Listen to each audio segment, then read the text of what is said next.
The rain drummed softly against the windows of Bella Vista, the quaint neighborhood restaurant that chef Marco Romano had poured his heart into for the past 3 years. At 36, Marco had traded the hustle and bustle of the city's high-end culinary scene for something far more precious. A life that allowed him to be present for his 4-year-old daughter, Isabella. Tonight, the restaurant was quiet just the way Marco liked it. The calm gave him the time to perfect his recipes while Isabella, with her curly blonde hair, was tucked into the corner table, drawing what looked like a very purple elephant. "Papa, I'm hungry," she said, looking up from her masterpiece. "What would my little chef like tonight?" Marco asked, wiping his hands on his apron as he walked over to her. "Can you make the soup that tastes like hugs?" she requested, referring to the butternut squash soup Marco had created specifically for her, a soup seasoned with just a hint of cinnamon and vanilla, a flavor that reminded her of the warmth of her father's love.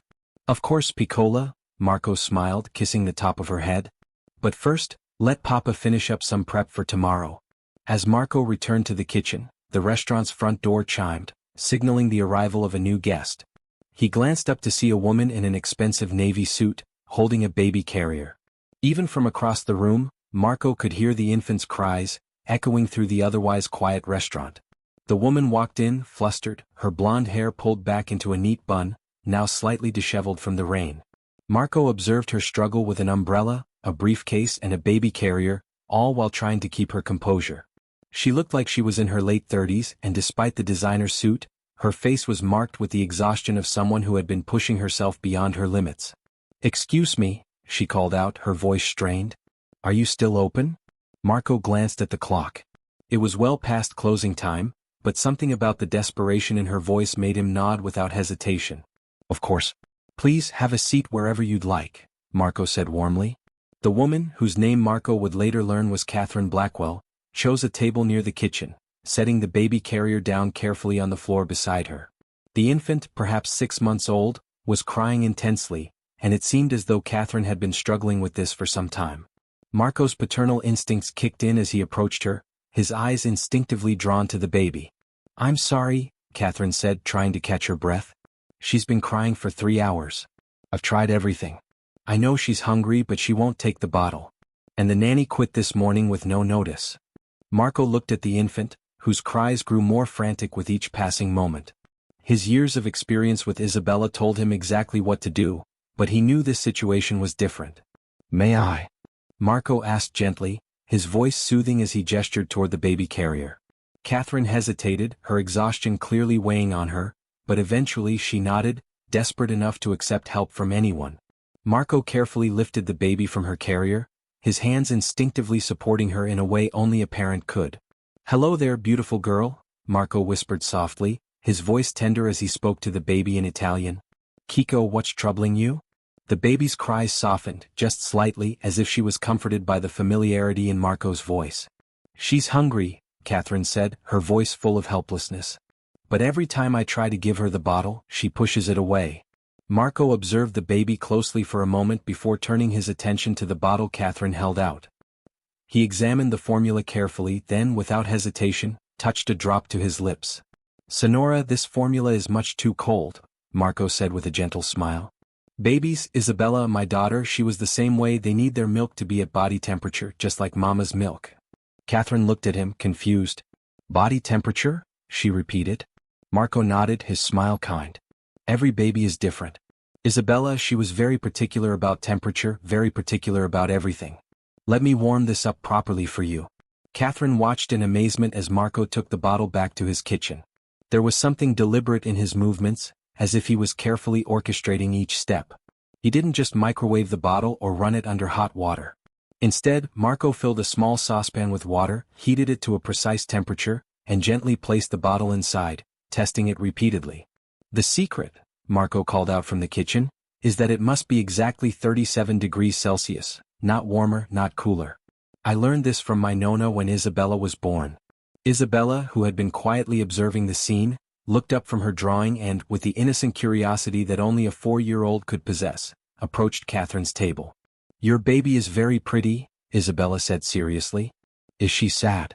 Catherine smiled, her heart lifting at the sweet, unexpected comment from the little girl. "She's hungry," Catherine replied softly. "But she won't eat." Isabella beamed proudly, as if she knew the perfect solution to the problem. "Papa makes the best food in the whole world," she said with absolute conviction. "He can fix anything." When Marco returned to the table, the transformation in the baby was immediate. She eagerly accepted the bottle, her cries stopping almost instantly as she drank with visible relief. Catherine watched in awe, her eyes widening with disbelief. "How did you know?" she asked softly, her voice filled with wonder. Marco smiled gently, his eyes softening as he sat across from her. "When you become a single parent," he said quietly, "you learn to notice everything. Every cry means something different. Every behavior has a reason." Catherine, feeling a lump in her throat, repeated, "Single parent?" her voice almost a whisper. "Yes," Marco said, nodding, his expression thoughtful but free of bitterness. "Isabella's mother, she left when Isabella was 6 months old." He paused for a moment, then added, "She said motherhood wasn't what she had expected. It was difficult for a while, but Isabella and we figured it out together." Catherine felt a knot form in her chest as she listened. She looked down at her daughter, still drinking the bottle with peaceful contentment. The contrast between her own internal chaos and Sophia's calmness was stark. "I don't know what I'm doing," Catherine admitted softly, her voice breaking. "I've run a billion-dollar company for 15 years, but I can't figure out how to feed my own daughter." Marco's gaze was understanding, and he nodded in sympathy.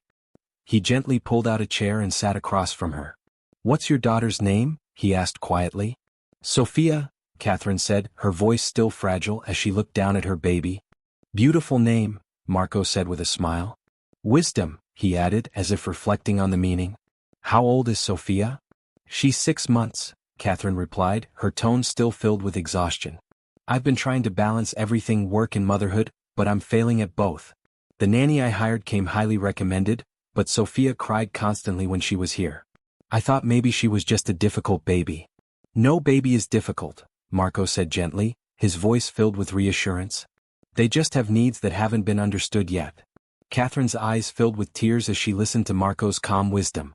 The realization was both humbling and heartbreaking. As Isabella returned to her coloring, she looked up and interjected, her voice innocent but wise beyond her years. "Papa, remember when I used to cry all the time?" Marco smiled warmly at his daughter. "You were never difficult, Piccolola," he said, his tone affectionate. "You just needed things to be done in a specific way." "What kind of specific way?" Catherine asked, genuinely curious now, her interest piqued by Isabella's remark. Marco thought for a moment before responding. Isabella needed her bottles warmed exactly right. She also needed to be held a certain way while eating. She needed quiet, no television, no loud noises. And most importantly, she needed to feel safe. Catherine listened intently as Marco spoke, and she found herself reflecting on her own frantic attempts to juggle motherhood and her high-powered career. "Safe babies," Marco continued, his voice soft but firm. "They sense everything: stress, anxiety, fear. If the person feeding them is nervous or impatient, they become nervous too."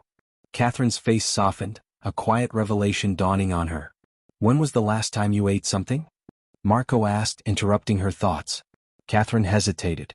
"This morning, maybe yesterday." Marco raised an eyebrow, concern flickering in his eyes. "And when did you last sleep more than 2 hours at a time?" "I don't remember," she admitted, feeling a mix of frustration and guilt. The last few months had blurred into one long, sleepless struggle. Marco stood up and walked back to his kitchen, his movements purposeful yet calm. "Isabella, would you like to help Papa make something special for our new friend?" he asked. Isabella jumped up eagerly, her excitement palpable. Catherine watched as father and daughter moved with practiced ease in the kitchen. Isabella, standing on a small step stool, carefully measured ingredients under her father's watchful eye. Marco prepared what appeared to be a simple but aromatic soup.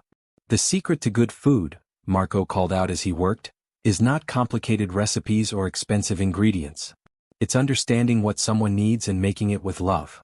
20 minutes later, Marco returned to Catherine's table, carrying a steaming bowl of soup. The rich, comforting aroma wafted toward her, making her stomach grumble despite herself. "This is Isabella's favorite," Marco said, setting the bowl down in front of Catherine. "I created it when she was teething and wouldn't eat anything else." Catherine took a tentative sip of the soup, and the moment the flavor hit her tongue, she felt tears well up in her eyes.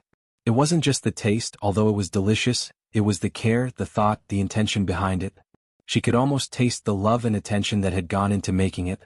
"This is incredible," she whispered, her voice trembling. Marco sat back in his chair, a small smile on his face. "The recipe is simple," he said. "But the important ingredient is intention. When you cook for someone you love, the food carries that love." Catherine looked down at Sophia, who had finished her bottle and was now sleeping peacefully in her arms.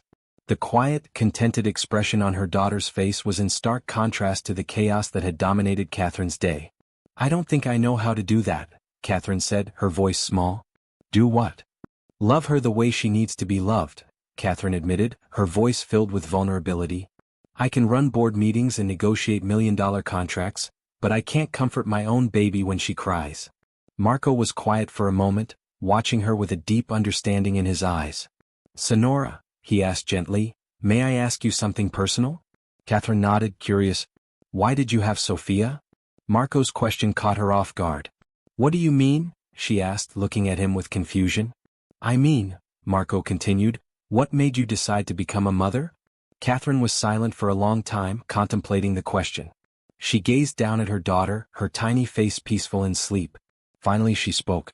"I'm 38 years old," she said slowly, "and I've achieved every professional goal I set for myself. I have more money than I could spend in 10 lifetimes. But I realized that I had never created anything that would last beyond business cycles and market fluctuations." She looked at Sophia again, her heart swelling with emotion.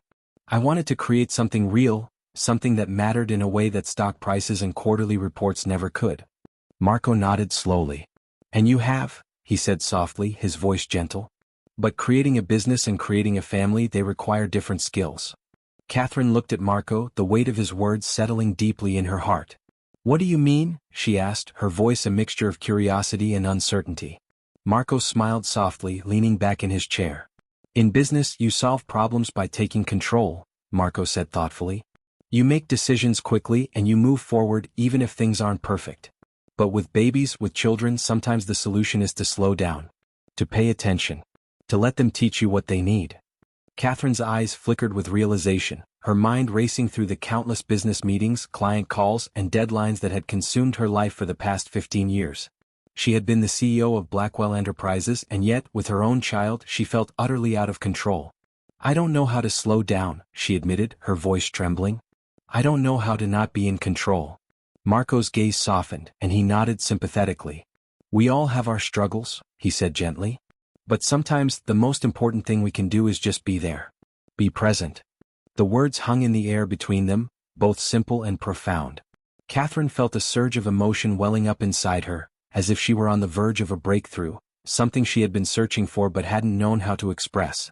Just then Isabella, who had been sitting quietly, working on her drawing, looked up at Catherine with those wide, earnest eyes.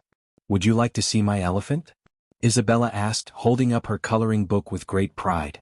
Catherine blinked, momentarily taken aback by the innocence and sincerity in Isabella's voice. She smiled and nodded, her heart softening even more as she looked at the drawing. "It's beautiful," Catherine said, marveling at the purple elephant with wings. "What's special about your elephant?" Isabella beamed. "She can fly," she said seriously.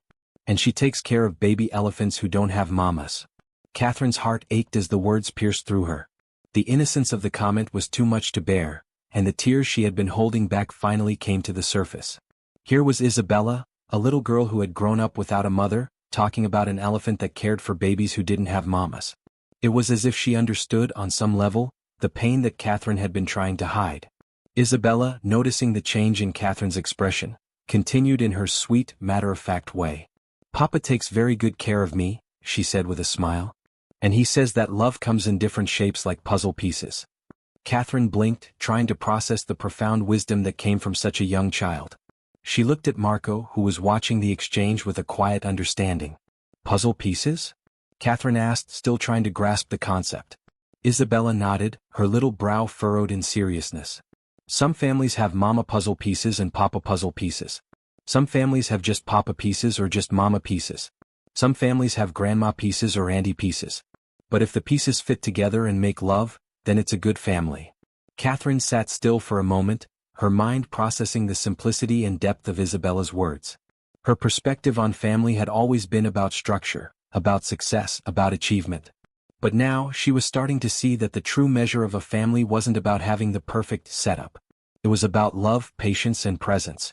Marco looked at Catherine with a quiet smile. Children understand love in ways that adults sometimes forget. Catherine felt her chest tighten as she fought to contain the wave of emotion crashing over her. The tears that had welled up earlier now freely spilled down her cheeks. She wiped them away quickly, but she knew she couldn't hide the depth of the transformation taking place inside her. "I don't know if I can do this," Catherine said softly, her voice filled with vulnerability. "I don't know if I can be the kind of mother Sophia needs."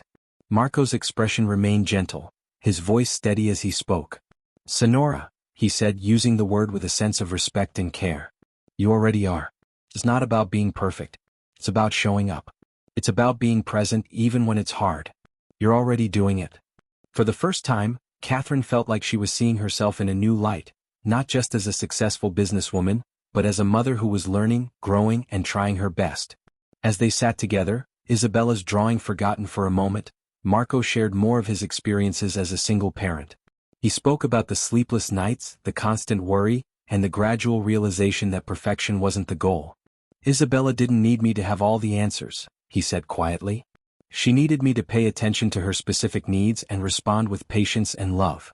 Catherine listened intently, her mind shifting away from the constant pressure to control every detail. She began to understand that love, true love, wasn't about fixing everything. It was about showing up, day after day, and giving what you could, even if it wasn't perfect. "How do I learn to do that?" Catherine asked, her voice trembling slightly as she looked at Marco with newfound respect. Marco smiled, his eyes filled with warmth. "The same way you learn to run a billion-dollar company," he said softly. "One decision at a time, one day at a time. But instead of quarterly reports, you measure success in smiles and peaceful sleep in moments of connection." Catherine sat in silence, letting his words sink in. For the first time she felt like she had a roadmap, not just for her career but for her life as a mother. It wouldn't be easy, but she knew now that the most important thing was being present for Sophia, understanding her needs and giving her the love she deserved. When it was time for Catherine to leave, she found herself reluctant to return to the empty apartment she had called home for so long. The challenges of her high-powered job awaited her, but she now felt a sense of clarity she hadn't had before. As she gathered Sophia and her things, she turned to Marco, her voice filled with gratitude. "Marco," she said softly, "would you be willing to teach me, not just about feeding her but about all of it? About being the kind of mother she deserves?" Marco looked at her, surprised by the sincerity in her voice. "Sora, I'm just a restaurant owner. You could hire the best nannies, the most qualified experts." "I could," Catherine agreed. "But experts can teach technique. What I need to learn is something different. I need to learn how to put love into the daily act of caring for someone." 6 months later, Catherine Blackwell sat in the kitchen of her newly renovated penthouse. The once sterile stainless steel appliances were now replaced with warm, functional touches. The kitchen had become a place of comfort, a place where she had learned to care for her daughter, Sophia, with patience and love. As Sophia played contentedly in her high chair, Catherine carefully warmed a bottle of milk to exactly the right temperature, just as Marco had taught her. The soft hum of the kitchen was calming, and Catherine couldn't help but feel a sense of accomplishment. She had transformed not just her kitchen, but her entire life. Marco's lessons had helped her in ways she hadn't imagined. He had taught her that food wasn't just about ingredients, it was about intention. And it wasn't just about feeding Sophia. It was about creating a space for love, warmth, and care. Each week, Catherine would bring Sophia to Bella Vista, where Isabella and Marco would greet them with open arms. Isabella would excitedly play with Sophia, and Marco would offer Catherine new recipes and gentle guidance on balancing work and motherhood. Catherine had restructured her entire company, delegating more responsibilities and creating systems that allowed her to work from home 3 days a week. The business continued to thrive, but now it served her life instead of consuming it.